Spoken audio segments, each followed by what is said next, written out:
Okay, so this is the cell body, and it starts off with the dendrites, which receive messages from other cells, and the train represents the messages being traveled through the axon, and the neurotransmitters take those messages and pass them on to the three different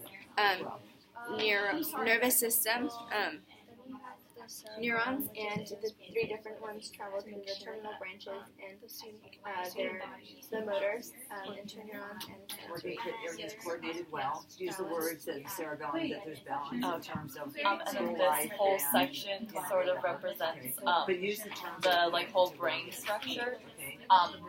And then so this guy with the chef represents the brain, and then he has the bunny represents secretary who coordinates and balances out his schedule, just as the cerebellum does. And then the cat represents the person that receives and sends messages, and she or he works with the mailman and sort of filters out the letters or mail or messages that the mailman gives him. And then the car represents that was the reticular formation.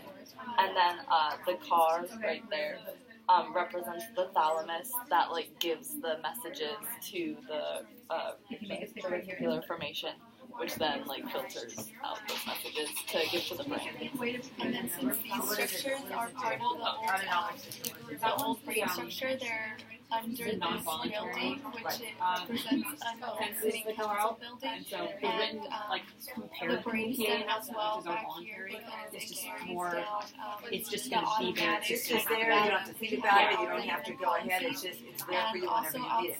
Just like if you want to go to the announcement page, you just go to the announcement page. And they're also city council. Or you have to go to Pandora's office to find out what it is.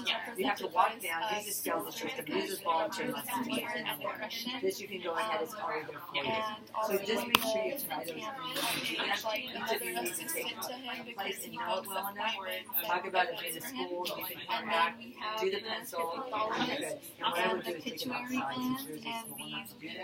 Okay. And then when she says the hypothalamus is the attorney of the council, the district attorney, and it has a controlling factor. So he controls the pituitary gland, which is represented by his pet chicken, which is the pituitary glands because they give pleasure and reward feelings, and they're nice. And then over here is the PNS, is the peripheral nervous system, and the peripheral nervous system has two components, which is, it's a peripheral nervous system because it goes throughout the whole body, so it's kind of like a freeway system that stretches out. And it has two components, which is the somatic nervous system and the autonomic nervous system. And this represents the somatic nervous system because it leads to the factory area, so it controls it controls the actual hard work building area.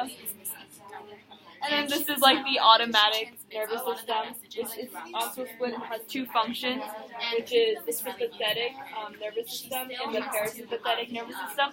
This represents the sympathetic nervous system. It's the traditional work businessy area that raises your stress a lot, so it gets your heart rate pumping, and this is the parasympathetic because it's the library and the garden that's calming and brings your blood pressure down.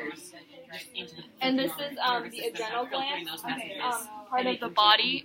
It represents that because it's the downtown area that where there's a lot of adrenaline going because people are having a good time and they're partying. So yeah, those hormones are released. Oh yeah, this is the spinal cord. Okay.